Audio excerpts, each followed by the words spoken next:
What's up everyone, John Ranger from Techno Buffalo here. The iPhone 6 Plus is here and I wanted to share my first impressions. If you're deciding whether or not you want a 6 Plus or maybe you want a 6 or maybe you don't want an iPhone at all, hopefully this will help you decide. And of course, as I use the device for the next couple of days and a couple of weeks, I'll update when we get to our full review. Let's go ahead and get started.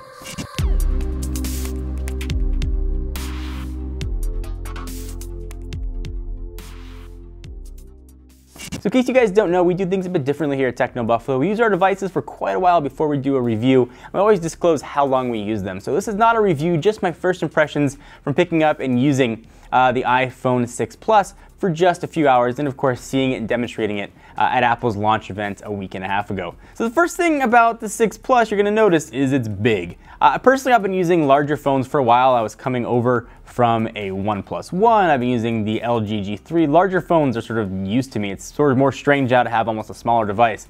But it is bizarre to see iOS on a gigantic screen. It just seems strange. You're so used to seeing it on a teeny tiny little display, and now just to see it just jumbo. It seems a little bit odd to me. It does though have a couple cool things. If you think that maybe you want your icons to be bigger, you can make it bigger and sort of make it easier to sort of get where you want to go. I call it just old people mode, which I'll probably have to set mine to because my eyes, I have like the eyes of like an 80, 85-year-old. Apple tried to make one-handed navigation a bit easier. Now if you double tap the Touch ID button, not push it in, not push the home button, just double tap it lightly, the screen is going to sort of shrink down. It'll do that on almost any screen you're on to sort of make it easier access with one hand to get to where you want to go. And speaking of one hand, the power button is now on the right-hand side of the device. All iPhones before had it on top, and of course with a giant screen, that's just not possible. Your thumb gets used to it really quickly, and maybe I was already used to it because I came from the OnePlus again, but it feels really nice and very easy to use. The device also is incredibly thin. So thin you almost feel like there's no battery inside of it. A lot has been made too about the curved screen on the device, and it's a curved screen, it's curved glass rather, not the curved screen. So what that means is as you swipe your finger over it, it just feels nice. Apple made just a gigantic deal about how it felt natural and smooth. It feels good. You're not hitting a corner. That's really just of it. It's not like, I must buy you because you have curved edges. It works fine. The other thing people are talking about a lot is the camera. So yes, it is still 8 megapixel. There are focus pixels. We did a video showing what the camcorder quality was like. We showed the optical image stabilization on it. But now this 8 megapixel sensor has focus pixels. So it'll focus a little bit quicker. And it does focus very quickly, so you can take shots very fast. I've got a 1-year-old at home and that dude is a little fast moving. Sometimes I want to get my shots really quickly. What impressed me was how optical image stabilization worked. You can check out the video down below if you want to see our test of what it looked like with Marcus filming me just jumping around. It stabilized really, really well without making things look warped. I was also surprised too, the built-in microphone also worked really, really well. I'm in a lot of meetings, maybe you are too, so you might have your phone and vibrate a lot. The vibration engine in here is ridiculously loud. It's like 4 times as powerful, that just made that number up. Versus what you saw on last generation's iPhone. I mean, you can hear the thing vibrate. It's almost like a ringtone. If you have it on a table, it is going to buzz all over the place. So definitely be aware of that. One of the nice things that I really like about iOS 8, of course, is customizable keyboards. But just a stock keyboard on a large screen makes typing way easier. I've got bigger hands and kind of fat thumbs, and I used to type awfully on the iPhone 5 or 5S keyboard or anything that came before that. Way more accurate now on the larger screen. Also, because you have a larger screen now, if you turn your keyboard into landscape mode, because they're just crazy amount of real estate, you get cut, copy, and paste options, you get arrow keys, so if you can do a ton more things to take advantage of that larger space, it just makes typing much easier. And also in landscape, you now have a landscape view, which is unique to the 6 Plus. You're not going to get that with the 6. So if you like that, you can go ahead and use it.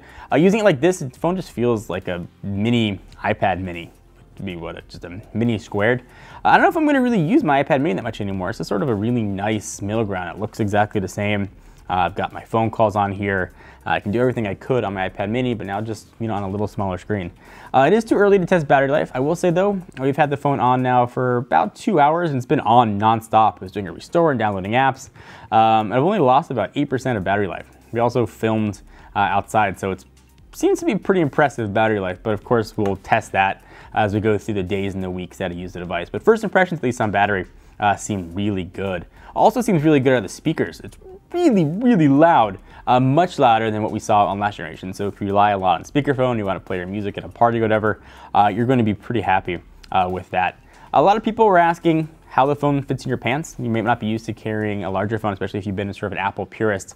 I'll show you right now. It fits very nicely in the pants. It's really, if you're wearing normal dude pants, you're not gonna have much issue. It's really thin. Ladies, I wouldn't put it in your back pocket, or dudes who put things in your back pocket, because it will definitely crack if you sit on it. But in just regular pants, no problem at all. I might have to get used to it, but no issue. I don't use cases on my phone either, so taking it in and out of my pocket definitely feels a little bit slippery. So if you're like me, like to take your phones naked, take extra care with your phone. The other sort of weird thing too with this is the camera now's got a little bit of a hump on it, which seems strange for Apple design. They really pay a lot of attention to every small thing, and it seems to be like a really big oversight.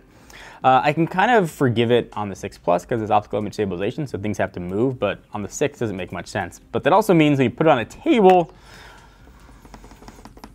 it wiggles a little bit, which is, I don't know, kind of annoying. You have to get used to it, I guess. But funny story, if you look at the press pictures on Apple's website, they use very special angles to make it look like you can't even see that camera up. Just fun thing to do. Go check it out, and you almost don't see it.